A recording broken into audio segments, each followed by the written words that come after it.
Hello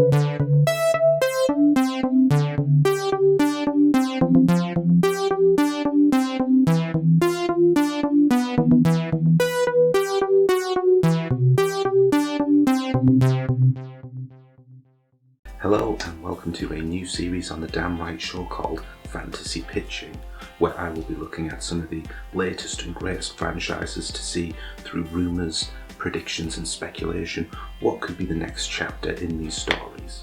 As well as that, I'm also going to be looking at some franchises that may or may not ever have another time in the spotlight, and just to have a little bit of fun, see where they go. Today's first episode is about the Disney Plus TV show WandaVision, which was originally set to be the second of the Disney Plus MCU shows following Falcon and the Winter Soldier, but because of COVID, this got brought forward while the other got brought back. This also got brought back even further. It's scheduled to be out in early 2021, so getting these predictions in early. So, we know that Elizabeth Olsen has returned as Wanda Maximoff, aka Scarlet Witch, and Paul Bettany has returned as Vision, who upon previous inspection was 100% dead after being killed by Thanos in Avengers Infinity War. On top of that, Randall Park from Ant-Man and the Wasp, as well as Kat Dennings from Thor and Thor the Dark World, are set to reprise their roles. What we know about the show has been structured to look like the sitcoms of the 50s on up through the decades. There's clearly something darker behind the scenes, especially considering that Vision is supposed to be dead. This is where the pitching comes in. So the obvious connection that we can make is the Marvel comic crossover, The House of M, wherein Scarlet Witch uses her powers to bend reality where the Earth is now predominantly mutants, and your bog standard Homo sapiens are the ones that are the ruled over class.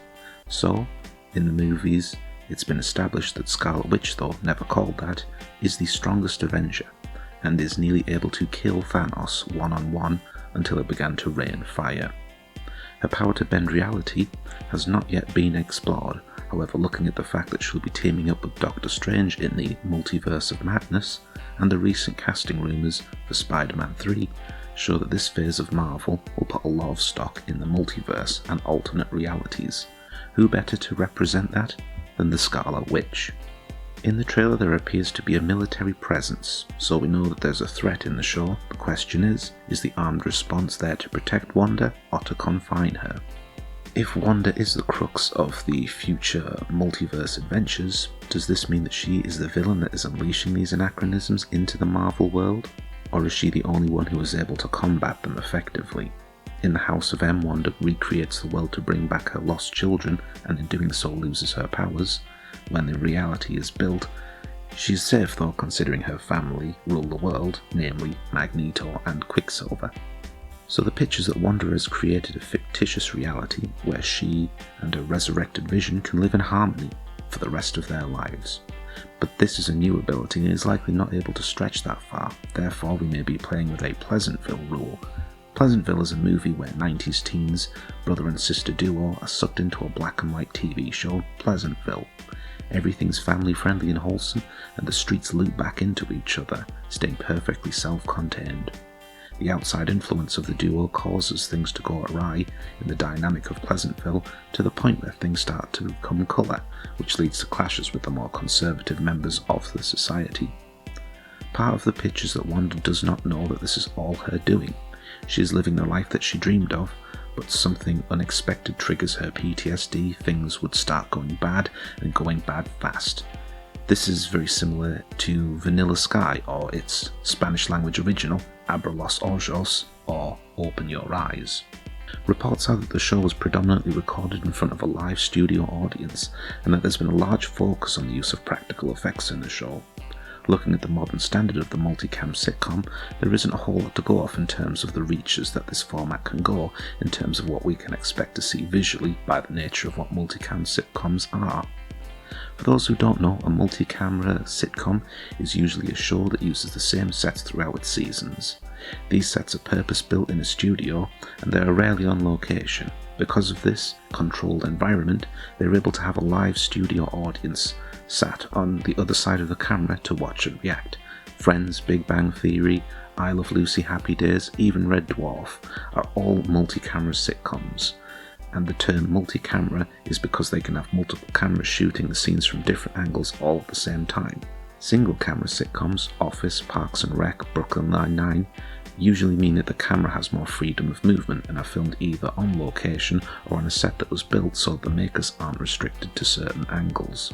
This is an interesting exercise for such a large production, as by nature multi-camera shows bank on the idea that the mise-en-scène, the backgrounds, will all stay pretty static. With such a large budget, I'm hoping to see this break conventions, like seeing the settings morph depending on Wanda's moods, which could be done through projection, green screen, or having production assistants carefully move things while staying out of shot. What to do about the X-Men connection? In Age of Ultron, the Maximoff twins are shown as having normal parents, whereas in the comics, they are anything but. Fox still owned the rights to X-Men up until very recently, so Marvel, with every fibre in their being, avoided using the term mutants. People were either genetically enhanced, as suggested about the twins, or in the TV world people fell under the Inhuman banner, peoples that were way back when the result of genetic tampering by the Kree race.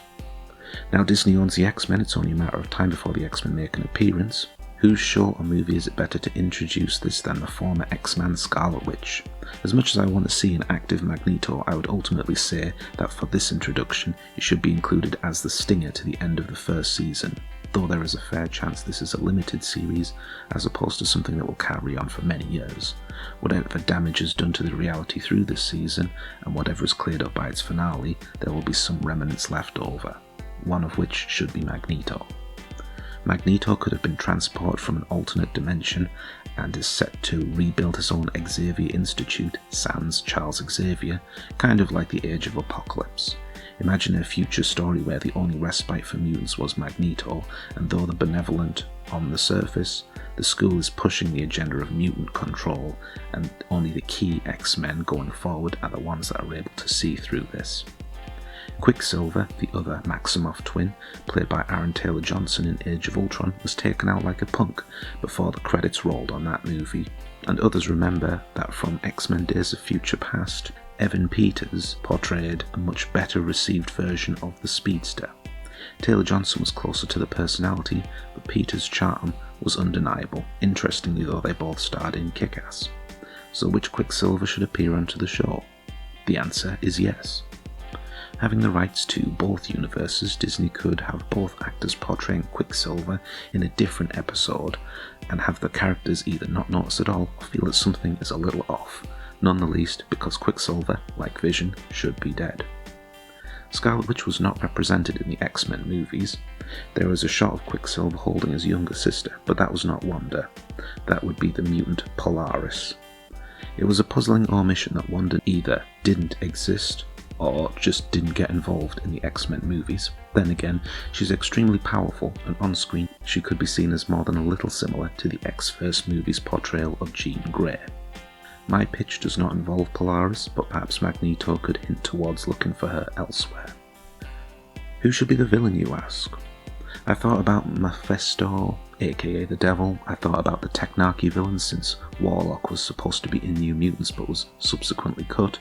Plus the government agency behind the military presence is rumoured to be SWORD, which is SHIELD for space.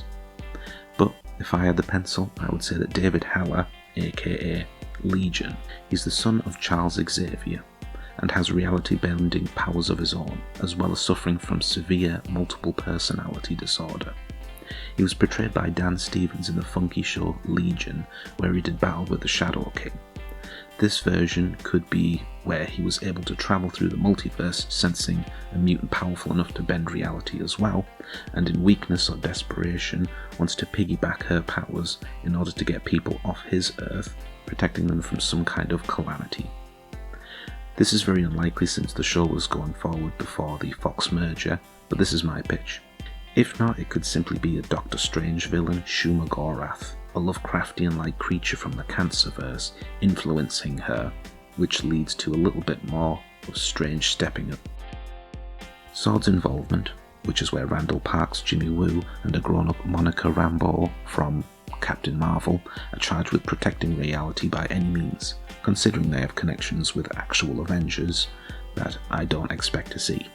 Yes, against my better judgment, no Avengers beyond the titular heroes should appear in this. Von Strucker, Ultron, Quicksilver, Vision, Tony Stark were all the people that kept Wanda under control, and they are no longer here to protect her from herself. From the trailers, Vision appears to be the one who's getting visions that things may not be what they seem. So I believe the show closes with chaos erupting and Vision once again giving the ultimate sacrifice.